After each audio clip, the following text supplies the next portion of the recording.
sending you a remnant of people for you to gather. When others said they were castaways, God said, I cast them away so you could find them.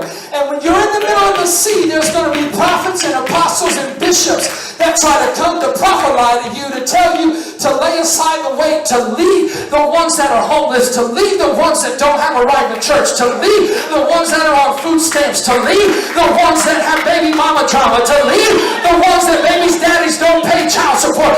There are going to be people that try to get you to focus on the other people that have the money and the Mercedes and the Cadillacs and live on the right streets. But God said there is a weight, and the weight is going to be an anchor in this season, because there's going to be such an influx that when you can't see people that you're pulling in, God said, I need you to stay put, because there's going to be so many people that you won't be able to count. There's going to be people that you will not be able to number in this season. God said, don't think the people I've called together for you are weights that should be set aside. For these are the people these are the children of the King. That other pastors and other ministries that have focused on teaching people how to get houses, lands, and cars, those are drawing these type of people. But God said He's given and put in you a revelation and an understanding of what Pentecost is really about. You're crossing racial lines. If it's not evident, you're crossing gender. So many people, they have you call the first lady to pray for folks, for women that need something. God said tradition. It's not useful. That the people that are going to come, it's going to be like a flood. And I see in the Spirit, as a lake begins to rise and the water begins to fill up, there's what's called a dam. And the dam is used as water control to be able to keep the level of water at the right level that's suitable for the function of whatever the body of water is. So for those of you that have ever been up to Lake Schaefer and Lake Freeman, you understand there is what's called the Oakdale Dam. That is the dam that keeps Lake Freeman at a certain level, because there's so much tourism and so much boat and water ski traffic up there. They have to keep it at a certain level until as tourists want to come and spend their money at Indiana Beach and in Monticello. So as the water begins to come in, there is water that goes out.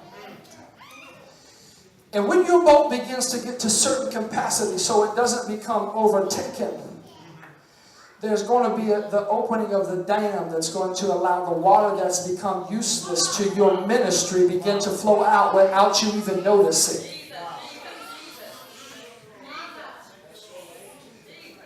The level will be the same, but you'll get rid of the unnecessary water that's not benefiting you.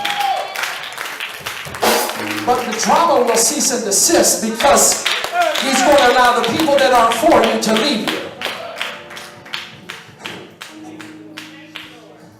And then once you get to a certain level, by the end of 2014, don't get too comfortable, because God said that your rowboat will have to be upgraded to a tugboat. Why a tugboat, prophet? Because if you've ever seen a large vessel leave port, it takes a few tugboats to pull the vessels behind it. Apostle. So as you begin to upgrade, that boat ain't going nowhere. It now just becomes the first church that you're the overseer of. And then you become the big ship. You become the cruise liner. But God said in this season, He's transforming your ministry from tradition to revelation. The people that you're going to draw, you're going to be sitting on a platform, and you're going to shake your head at how some of these people are coming in. I'm talking about dignitaries from the city. I'm talking about Caucasian people that have money that God is going to bring to you, not because you're looking for them. Hear me, this is your reward for doing what God said to do. But God's going to cause people that other people have desired to come under the subjection of your ministry, because you have transcended the most important line, which is denominationalism. It's time out for Kojic Apostolic Baptist Second Advent, Church of the Latter-day Saints. It's time for the gathering of the remnant of God's people. And as you begin to pull the nets in, there's going to be some bass, there's going to be some walleye, let me break it down in another term, there's going to be some Baptists, there's going to be some Methodists. You ain't just reaching church people, there's going to be some agnostics, there's going to be some people, there's going to be some Satanists, there's going to be some people that are converted by the revelation that your ministry brings to this region. Now I'm just waiting on your wife, but I thank God for you and your wife and your son. I thank God for your family, because it goes back to what God put together. Let no man put asunder. Don't let anybody deter you in this season from thinking that the people that other pastors have disregarded are not important to the kingdom. Those are the people that need it most. Some pastors call them church hoppers because they're disregarded and they're searching this community for somebody to be a pastor, to be a leader, to be a father. There are people that need nurturing, that are babes. That while other preachers don't have time, they think they need to preach gravy. There are some people that still need the infamil. There are some people that still need the foundation. There are some people that will never get a revelation of who God is. Hearing somebody talk about until they get into contact with somebody that tells them the foundation that Jesus was sent here by the Father and he was robed in flesh so he could go to a cross, be nailed, pierced in the side there, and get up on his own power for our sins.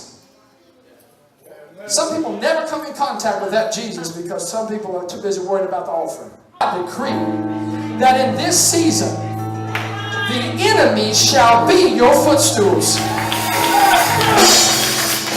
I'm not talking about haters, I'm talking about enemies. Listen, I don't need to group them. I'm talking about your enemies. The Bible says that it prepares a table before you in the presence of who? That didn't say you had to invite them to dinner. That just said they were going to be there watching you eat off the fat of the land. But listen, in this season, when you sit down, it's going to be on the back of your enemies. Not just the people that said you wasn't going to make it. Not just the people that said you were a false prophet. Not just for the people that said you were a fake and a phony. Not just for all the people that said you were nothing more than a musician. Not just for the people that said you were nothing but a hooper and a hollerer. But for all of your enemies.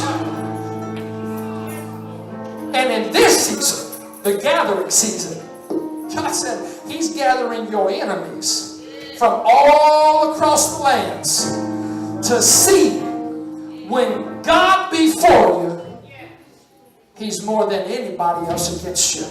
So when your enemies get around you, and your enemies get in church platform rubbing elbows with you, and you know they was outside on the phone talking to their bishop about how much they dislike you and how much they don't want to see you succeed, Pastor. Now listen, I'm talking to the church. You can sit there on your hands, act like it don't happen if you want to, but I'm talking real tonight. All those people that they're going to be rubbing elbows talking about, Pastor, I'm so glad you made it. God's brought you through the desert and the lands that he's brought you.